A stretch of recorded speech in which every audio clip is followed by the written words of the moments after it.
So with fire alarm equipment, it has to be listed for use, and that can mean a few different things.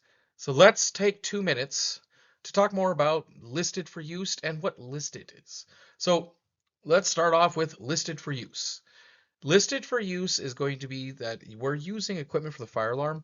The equipment must be listed for the purpose it's going to be used for. This applies to the application of the equipment, the mounting of the equipment, the environment in which the equipment is going to be placed. And something that is going to come abound is that not all fire alarm equipment is suitable for all applications. If it's not listed to be used that way, we can't use it in that manner. So let's talk about pull stations, your manual fire alarm box.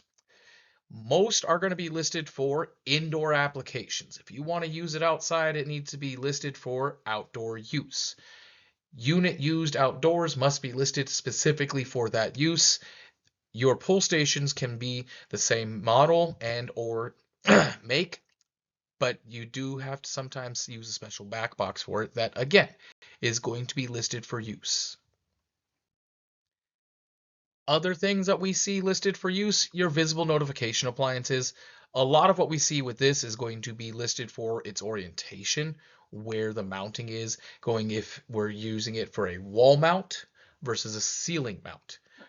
Using a wall mounted visible on the ceiling violates the listing. That's not what it's used for.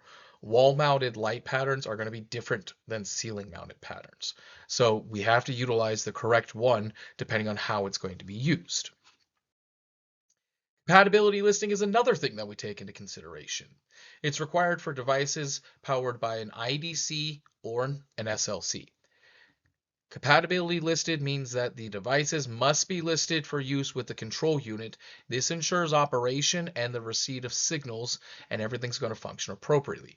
One of the biggest examples that we have on this is two-wire smokes and addressable devices being utilized with older panels, older systems that might not be compatibility listed. So we do have to ensure that we have that in order to make sure everything works and functions appropriately.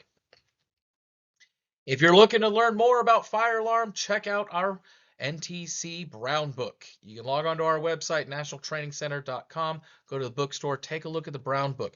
The codes written in plain English with more in-depth understanding so that when you read the codes, you know what you're reading.